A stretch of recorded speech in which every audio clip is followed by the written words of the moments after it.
बुद्ध का स्वर शांत था, जैसे किसी गहरी झील की सतह पर हवा की हल्की लहर। उनके चारों ओर बैठे भिक्षु और साधक ध्यानपूर्वक सुन रहे थे। बुद्ध आगे कहते हैं, भविष्य अभी आया ही नहीं। यह ऐसे है जैसे तुम आने वाले तूफान का बोझ पहले से अपने कंधों पर रखकर चलो। थकान तो होगी ही। तुम थक कर सोचते हो कि तूफान कितना भारी है, पर वास्तव में तो वह अभी केवल तुम्हारे मन की कल्पना है। जो अभी उपस्थित नहीं है, उसका बोझ उठाना सबसे बड़ा भ्रम है। उनकी वाणी सुनकर एक युवा साधक ने धीरे से हाथ जोड़ा और पूछा, भगवान, यदि भविष्य का बोझ न उठाए तो फिर उसके लिए तैयारी कैसे करें? क्या सावधानी आवश्यक नहीं है? बुद्ध ने उसकी ओर देखा। उनकी आंखों में करुणा थी। सावधानी और बोझ, ये दोनों अलग बातें हैं। सावधानी वर्तमान क्षण में जागरूक रहना है। जैसे कोई किसान खेत में समय पर बीज बोता है, पानी देता है, निराई करता है।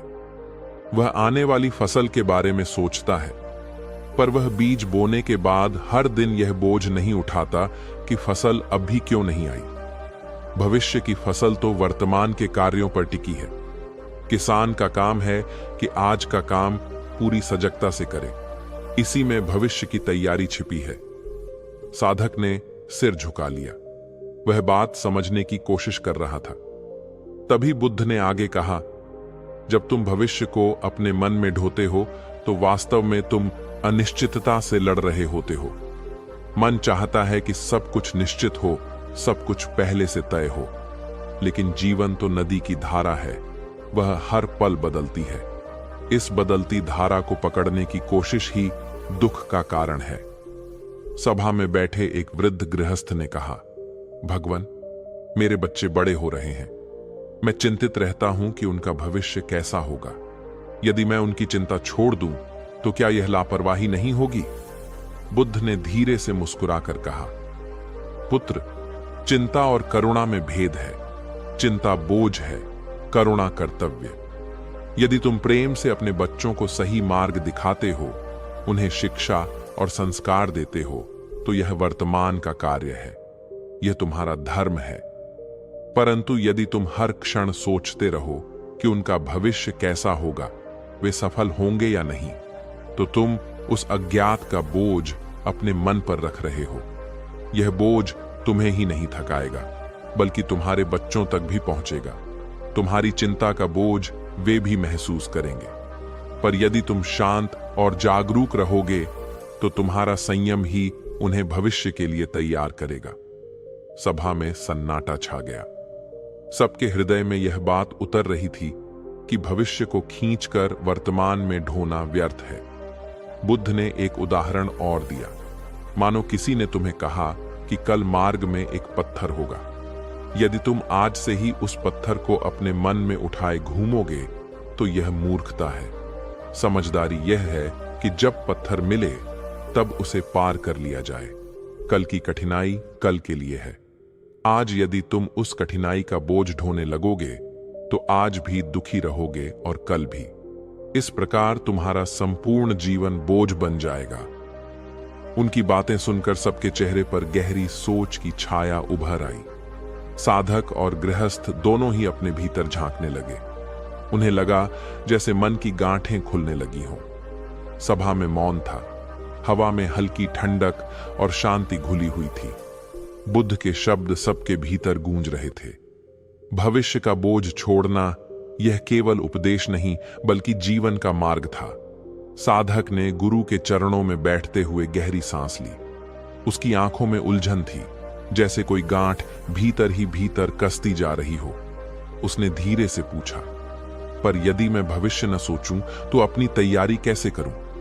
जीवन तो अज्ञात है, अनिश्चित है। यदि कल का विचार न करूं तो आज का कर्म किस दिशा में बह जाएगा? गुरु शांत बैठे थे। उनका चेहरा झील की तरह स्थिर था, पर भीतर से किसी गहरी धारा की आहट सुनाई देती थी। उन्होंने साधक की ओर सीधा देखा, मानो प्रश्न का उत्तर पहले ही उसके भीतर छिपा हो। सुनो, गुरु ने धीरे से कहा, भविष्य की चिंता और भविष्य की तैयारी दोनों अलग बातें हैं। चिंता तुम्हें बांधती है, तैयारी तुम्हें मुक्त करती है। चिंता में भय छिपा है, तैयारी में समर्पण। चिंता भविष्य को नियंत्रित करना चाहती है, जबकि तैयारी वर्तमान को सजग बनाती है। साधक ने सिर झुकाकर सुना, पर उसकी भौहें अब भी सिकुड़ी हुई थी। गुरुजी, उसने हिचकिचाते हुए कहा, यदि मैं कल के लिए धन न जोड़ूं, अनाज न संजोऊं या किसी आने वाली परिस्थिति की कल्पना न करूं, तो क्या मैं असावधान न कहलाऊंगा? क्या यह पलायन नहीं है? गुरु हल्का सा मुस्कुराए। पलायन तब होता है जब तुम भविष्य से डरकर भागते हो, पर यदि तुम सजग होकर वर्तमान में ही बीज बोते हो तो कल की फसल अपने आप आएगी। देखो, किसान खेत में बीज डालता है, क्या वह हर पल इस चिंता में डूबा रहता है कि फसल कैसी होगी? नहीं, वह अपनी ओर से पूरी लगन करता है और शेष वर्षा, ऋतु और समय पर छोड़ देता है। यही तैयारी है। साधक चुप हो गया।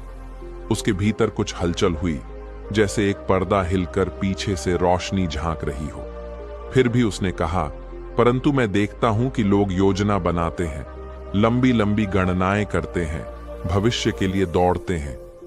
क्या वे सब गलत हैं? गुरु ने उत्तर दिया, न तो वे गलत हैं न सही। हर कोई अपनी समझ के अनुसार चलता है। फर्क इतना है कि योजना अगर सजगता से बने तो वह साधन है, पर यदि वही योजना तुम्हें नींद छीन ले, तुम्हारी शांति छीन ले, तो वह बंधन है। यह समझना ही साधना है कि कब तैयारी साधन है और कब चिंता बोझ। गहरी निस्तब्धता छा गई। हवा में पत्तियों की हल्की सरसराहट थी।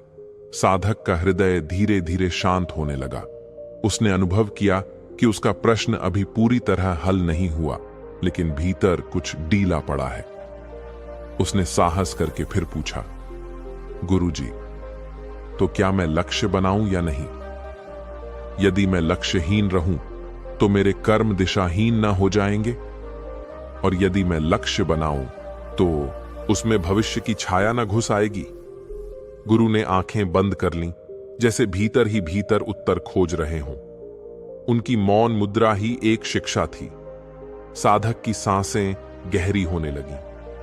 वह समझ रहा था कि गुरु का मौन भी एक उत्तर है, कि कुछ प्रश्नों का समाधान केवल अनुभव से होता है, शब्दों से नहीं। गुरु ने फिर धीरे से कहा, लक्ष्य का अर्थ यह नहीं कि तुम भविष्य की दीवार खड़ी कर लो। लक्ष्य वह दीपक है जो अंधेरे में तुम्हें वर्तमान कदम दिखाए। दीपक आगे रखो, पर चलना अभी के पांव से है। याद रखो, तैयारी भविष्य की ओर नहीं, इस क्षण की ओर होती है, और जब यह क्षण पूर्ण होता है तो भविष्य अपने आप संवर जाता है। साधक के भीतर कुछ थम सा गया। फिर भी उसके मन के कोने में और भी प्रश्न थे, और वह जानता था कि गुरु की अगली वाणी शायद उन अनकहे सवालों को छुएगी।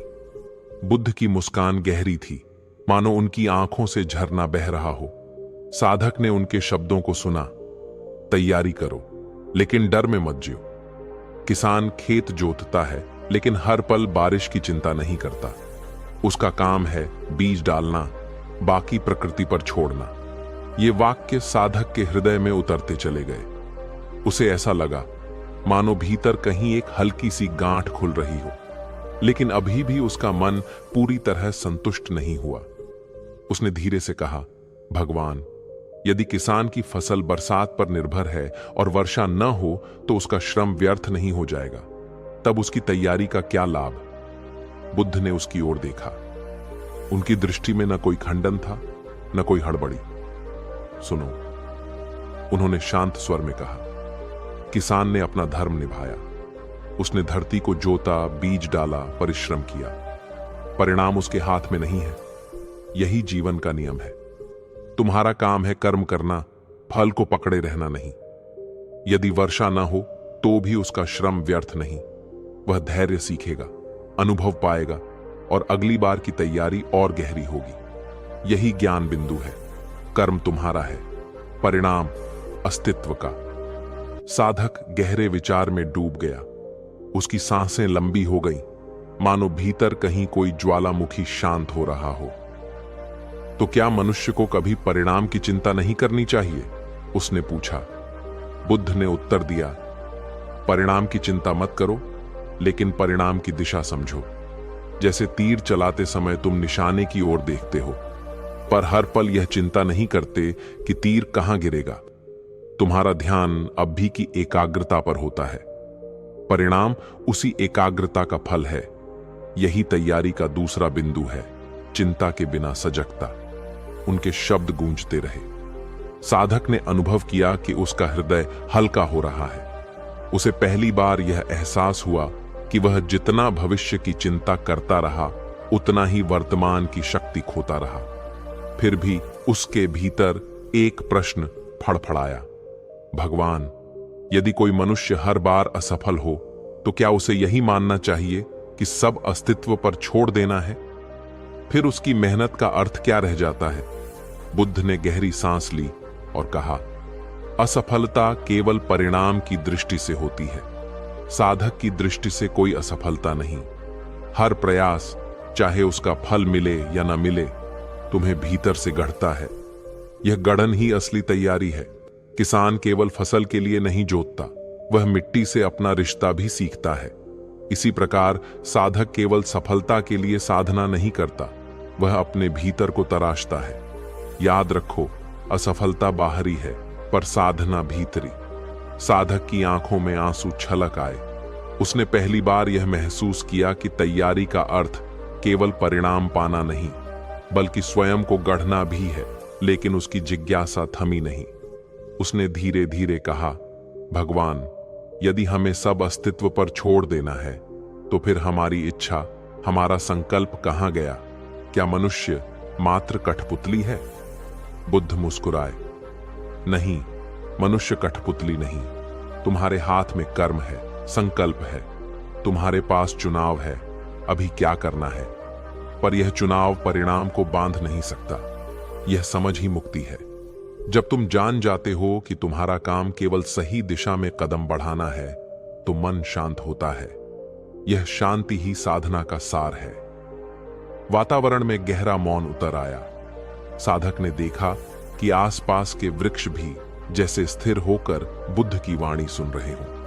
हवा की सरसराहट भी किसी अदृश्य ताल में गूंज रही थी। साधक ने अपने हृदय में हलचल अनुभव की। वह जानता था कि बुद्ध की वाणी अब उसे एक और गहराई की ओर खींच रही है। शायद अगला प्रश्न उसके भीतर ही जन्म लेगा और उत्तर भी उसी मौन में मिलेगा। यह सुनकर साधक गहरी सांस लेता है। उसकी सांस पहले की तरह हड़बड़ाई हुई नहीं, बल्कि लंबी और गहरी थी। उसके चेहरे से चिंता का बोझ उतरता जा रहा था। उसकी आंखों में पहली बार शांति की हल्की झलक दिखाई दी, मानो वर्षों से जमा धुंध थोड़ी सी छूट गई हो और भीतर से कोई किरण झांक रही हो। साधक ने भीतर ही भीतर अनुभव किया कि वर्तमान में ठहरना किसी भार से मुक्त होना जैसा है। अभी तक वह समय की डोर में बंधा हुआ था, कभी भविष्य की चिंता में, कभी अतीत की स्मृतियों में। लेकिन इस क्षण वह महसूस कर रहा था कि न तो कल है, न बीता हुआ कल, बस यह क्षण है। और इसी क्षण में रहना ही सच्ची शांति है। उसने अपनी आंखें बंद की। उसके मन में अनेक दृश्य उठने लगे। वे पल जब वह व्यर्थ की कल्पनाओं में उलझा रहा, जब उसने अपने लिए अनगिनत डर गढ़े और जब उसने आने वाले दिनों की परछाइयों में वर्तमान की रोशनी खो दी। अब उसे लग रहा था जैसे वह एक भारी बोझ ढोता रहा था, जबकि उसे उठाने की आवश्यकता ही नहीं थी। बुद्ध शांत बैठे थे, जैसे किसी झील के किनारे बैठा पर्वत। साधक ने धीरे से आंखें खोली और उनके चरणों में दृष्टि टिकाई। उसकी आवाज धीमी थी, लेकिन उसमें एक नया कंपन था, शायद आभार का। भगवान, मैंने अभी अभी अनुभव किया कि वर्तमान ही मेरा घर है। भविष्य की चिंता तो एक मरीचिका है। यह शांति, यह कैसी अनोखी है। बुद्ध ने उसे देखा, मुस्कुराए और कहा, यही है साधना का पहला फल। जब मन वर्तमान में ठहरना सीखता है, तब भीतर से चिंता का विष उतरने लगता है। चिंता केवल भविष्य की परछाइयों से जन्म लेती है। जब तुम उसे छोड़ देते हो, तो जीवन अपना रस प्रकट करता है। यह अनुभव अब भी छोटा है, पर यदि इसे साधोगे तो यह तुम्हारे भीतर स्थायी हो जाएगा। साधक ने सिर झुका दिया। उसे लगा मानो उसके कंधों से कोई अदृश्य बोझ उतर गया हो। भीतर से एक हल्की सी ऊर्जा उठ रही थी, लेकिन उसी के साथ एक नया सवाल भी जन्म ले रहा था। उसने सोचा, यदि वर्तमान ही सब कुछ है, तो क्या हमें अतीत और भविष्य को बिल्कुल ही भुला देना चाहिए? क्या स्मृति और योजना का कोई स्थान नहीं? उसका यह प्रश्न भीतर ही भीतर पनप रहा था, लेकिन उसने अभी उसे शब्द नहीं दिए। वह बस उस मौन को पीना चाहता था जो बुद्ध की उपस्थिति से चारों ओर फैला हुआ था। हवा में एक अलग तरह की नमी थी। वृक्षों की पत्तियां धीरे धीरे हिल रही थीं, मानो वे भी इस संवाद में सम्मिलित हों। पक्षियों की चहचहाहट भी अब उसे शोर नहीं लग रही थी, बल्कि किसी गहरे संगीत की लय जैसी प्रतीत हो रही थी। साधक का मन स्थिर हो चला था। उसके भीतर पहली बार यह भाव उठा कि शांति कोई बाहरी वस्तु नहीं जिसे खोज कर लाया जाए। शांति तो भीतर ही भीतर सदैव मौजूद है, केवल चिंता और भ्रम की धूल उसे ढक देती है। बुद्ध ने मानो उसके मन को पढ़ लिया। उन्होंने कहा, शांति बाहर से नहीं आती, यह तुम्हारे भीतर सदैव विद्यमान है। जब तुम चिंता और भय की परतें हटा देते हो तो वही शांति प्रकट होती है। यह सूर्य की भांति है, बादल उसे छिपा सकते हैं पर मिटा नहीं सकते। जब बादल हटते हैं तो सूर्य अपनी पूर्णता से चमक उठता है। साधक के चेहरे पर मुस्कान फैल गई। उसने अनुभव किया कि यह वाणी केवल शब्द नहीं बल्कि अनुभव की सीढ़ी है। अब उसे लगा कि वह अपनी साधना की पहली सीढ़ी चढ़ चुका है, लेकिन अभी और भी सीढ़ियां शेष हैं। उसके भीतर अगला प्रश्न धीरे धीरे आकार लेने लगा। यदि शांति भीतर ही है तो हम बार बार क्यों उलझ जाते हैं? क्यों मन इतना भटकता है? यह प्रश्न उठ तो गया था, पर साधक ने उसे रोक लिया। उसने सोचा कि शायद गुरु स्वयं ही अगली राह दिखाएंगे। वह मौन होकर बुद्ध की ओर देखने लगा और उस मौन में एक नई यात्रा की शुरुआत हो रही थी। बुद्ध ने साधक की ओर गहरी दृष्टि डाली। उनके स्वर में न कोमलता कम थी न गहराई। उन्होंने कहा, भविष्य की चिंता वैसी है जैसे अंधेरे में भूत की कल्पना। अंधेरा स्वयं कुछ नहीं होता, केवल प्रकाश का अभाव होता है। जब दीपक जलाओगे, डर अपने आप चला जाएगा। तुम्हारा दीपक है वर्तमान क्षण। ये शब्द साधक के भीतर बिजली की तरह गिरे और फिर मधुर रोशनी की तरह फैल गए। उसने पहली बार समझा कि वह अब तक जिस अंधकार से डरता रहा वह वास्तव में कभी था ही नहीं। उसकी सारी बेचैनी केवल कल्पना थी, उसकी सारी व्याकुलता केवल विचारों की धुंध थी। उसने भीतर ही भीतर अनुभव किया कि वर्तमान क्षण कितना गहरा है, एक झरने की तरह जिसमें उतरते ही सारी प्यास मिट जाती है। उसने आंखें बंद की और अपनी सांस पर ध्यान दिया। हर सांस के साथ उसे लगा कि वह उसी दीपक को जला रहा है जिसकी ओर बुद्ध ने संकेत किया था। धीरे धीरे उसके चेहरे पर एक शांत मुस्कान खिली। न कोई प्रश्न बचा था, न कोई संदेह। उसके भीतर अब केवल शांति थी, वह शांति जो शब्दों से परे है पर हर हृदय में छिपी रहती है। बुद्ध मौन हो गए। उनके मौन में ही अंतिम उत्तर था। साधक ने सिर झुकाकर प्रणाम किया। उसने जाना कि जीवन अब उसके लिए एक नया मार्ग बन चुका है, जहां भविष्य की चिंता नहीं, केवल वर्तमान का प्रकाश है। और इसी प्रकाश में उसकी साधना की यात्रा आगे बढ़ी।